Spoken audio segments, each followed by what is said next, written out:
ಬಸ್ರೂರಿನ ವಿಜಯವನ್ನ ಬಸ್ರೂರಿನ ಮೇಲೆ ದಾಳಿ ಅಂತ ಕರೀಬಹುದಾ?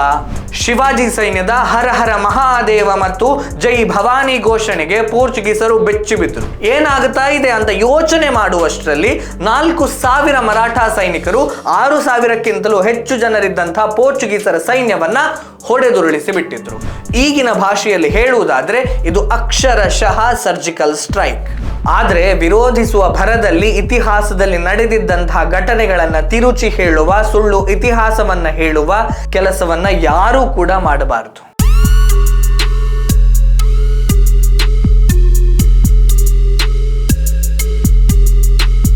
ಸ್ನೇಹಿತರೆ, ನಿಮಗೆ ನೆನಪಿರಬಹುದು 2 ತಿಂಗಳ ಹಿಂದೆ ರಿಷಬ್ ಶೆಟ್ಟಿ ಅವರು ಛತ್ರಪತಿ ಶಿವಾಜಿ ಮಹಾರಾಜರ ಪಾತ್ರ ಮಾಡ್ತಾರೆ ಅನ್ನುವಂಥ ಒಂದು ಪೋಸ್ಟರ್ ರಿಲೀಸ್ ಆಗಿದ್ದಾಗ ಹೋರಾಟಗಾರರು ಅಂತ ಕರೆಸಿಕೊಳ್ಳುವ ಅನೇಕ ಜನರು ವಿರೋಧ ಮಾಡಿದ್ರು. ಅದರಲ್ಲೊಬ್ಬರು ಶಿವಾಜಿ ಮಹಾರಾಜರ ಆಡಳಿತದ ಒಂದು ಘಟನೆಯನ್ನ ಈ ರೀತಿಯಾಗಿ ಹೇಳಿದ್ರು. ಹಾಗಿದ್ರೆ ಇವರು ಹೇಳಿರುವಂತೆ ಬಸ್ರೂರಿನ ಮೇಲೆ ಶಿವಾಜಿ ದಾಳಿ ಮಾಡಿದ್ರ? ಕರ್ನಾಟಕದ ಮೇಲೆ ದಾಳಿಗಳನ್ನ ಮುಚ್ಚಿಟ್ಟಿರ್ಬೋದು, ಅಲ್ಲಿ ಕತೆ ಹೇಳೋಂಥವ್ರು. ಅದನ್ನೆಲ್ಲ ಹೇಳಿದ್ರೆ ರಿಷಬ್ ಸರ್ ಖಂಡಿತವೂ ಒಪ್ತಿರ್ಲಿಲ್ಲ. ಈಗ ನಾವು ಅರ್ಥ ಮಾಡಿಸ್ತೀವಿ, ನಮ್ಮನ್ನು ನಾವು ಇಲ್ಲಿ ನಮ್ಮ ವಸ್ತುಸ್ಥಿತಿ ನೋಡಿ. ನೆನ್ನೆ ಯಾರೋ ಒಬ್ರು ಹಾಕಿದ್ರು, ಕುಂದಾಪುರದ ಬಸ್ರೂರು ಮೇಲೆ ಆತ ದಾಳಿ ಮಾಡ್ತಾನೆ. ಬಸ್ರೂರು ಎಲ್ಲಿ ಬರೋದು? ಕುಂದಾಪುರದಲ್ಲಿ ಬರೋದು. ಅದ್ರ ಮೇಲೆ ದಾಳಿ ಮಾಡ್ತಾನೆ. ಮೀನ್ಸ್ ದಾಳಿ ಯಾಕೆ ಮಾಡ್ತಾನೆ? ಅವನು ತನ್ನ ಉಳಿವಿಗಾಗಿ ಮಾಡ್ತಕ್ಕಂಥದ್ದು. ಇದನ್ನ ದಾಳಿ ಅಂತ ಕರೀಬಹುದಾ? ಶಿವಾಜಿ ಬಸ್ರೂರಿನ ಮೇಲೆ ದಂಡೆತ್ತಿ ಬಂದದ್ದು ಯಾಕೆ? ಶಿವಾಜಿ ಮಹಾರಾಜರ ಏಕೈಕ ನೌಕಾ ದಂಡಯಾತ್ರೆ ಹೇಗಿತ್ತು? ಈ ಎಲ್ಲ ವಿಚಾರಗಳ ಬಗ್ಗೆ ಚರ್ಚೆ ಮಾಡೋಣ. ಇದು ಇವತ್ತಿನ ಎಕ್ಸ್ಪ್ಲೈನರ್. ಛತ್ರಪತಿ ಶಿವಾಜಿ ಮಹಾರಾಜರ ಧೈರ್ಯ, ಸ್ಥೈರ್ಯ, ಆಡಳಿತದ ಬಗ್ಗೆ ನಾವು ಕೇಳಿಯೇ ಇರ್ತೇವೆ.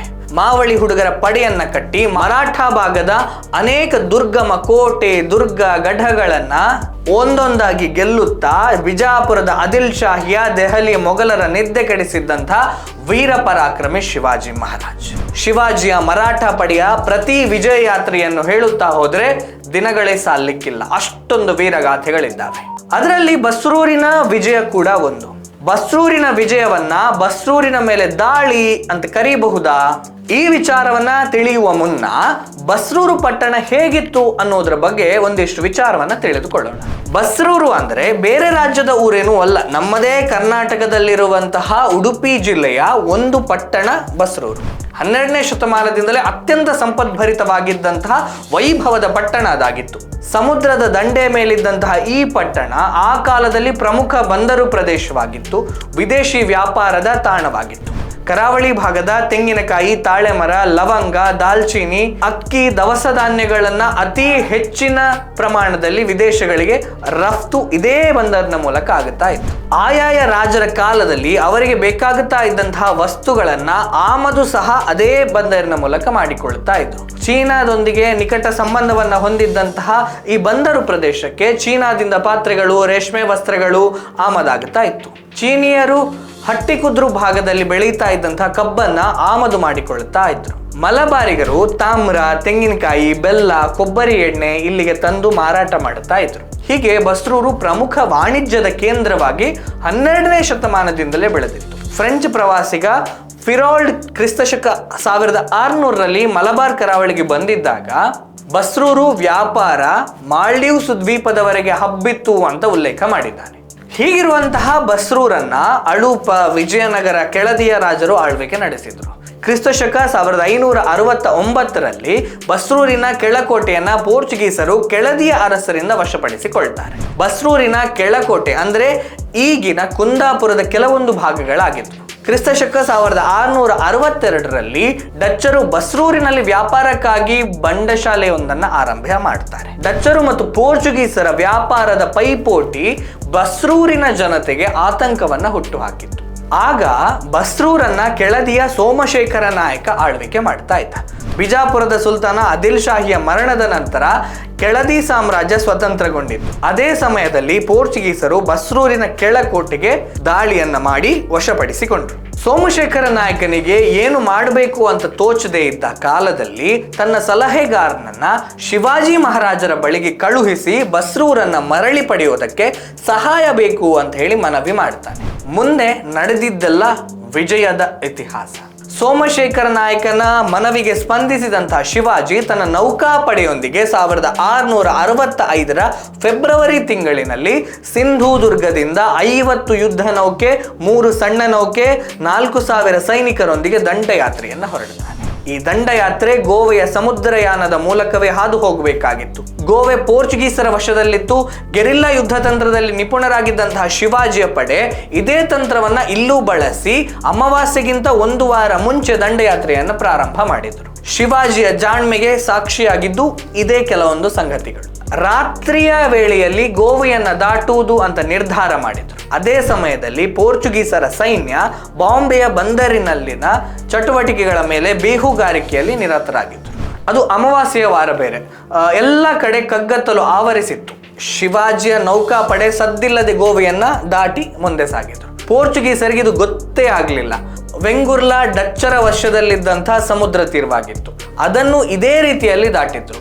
ಪಣಜಿ ಮತ್ತು ವಾಸ್ಕೋದಲ್ಲಿಯೂ ಕೂಡ ಪೋರ್ಚುಗೀಸರ ಕಣ್ಣು ತಪ್ಪಿಸುವಲ್ಲಿ ಯಶಸ್ವಿಯಾದರು. ಆಗ ಕಾರವಾರ ಬ್ರಿಟಿಷ್ ಈಸ್ಟ್ ಇಂಡಿಯಾ ಕಂಪನಿಯ ವಶದಲ್ಲಿತ್ತು.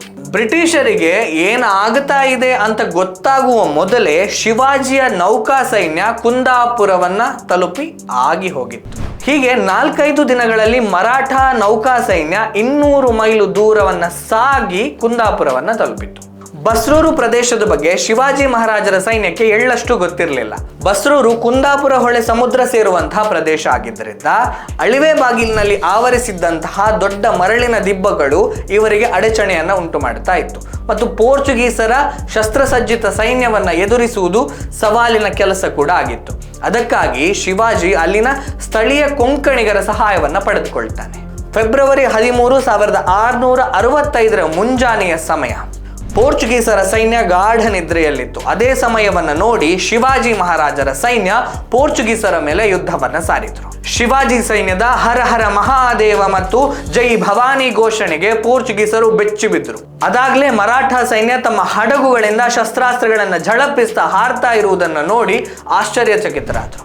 ಏನಾಗುತ್ತಾ ಇದೆ ಅಂತ ಯೋಚನೆ ಮಾಡುವಷ್ಟರಲ್ಲಿ 4000 ಮರಾಠ ಸೈನಿಕರು 6000ಕ್ಕಿಂತಲೂ ಹೆಚ್ಚು ಜನರಿದ್ದಂತಹ ಪೋರ್ಚುಗೀಸರ ಸೈನ್ಯವನ್ನ ಹೊಡೆದುರುಳಿಸಿ ಬಿಟ್ಟಿದ್ರು. ಈಗಿನ ಭಾಷೆಯಲ್ಲಿ ಹೇಳುವುದಾದ್ರೆ ಇದು ಅಕ್ಷರಶಃ ಸರ್ಜಿಕಲ್ ಸ್ಟ್ರೈಕ್.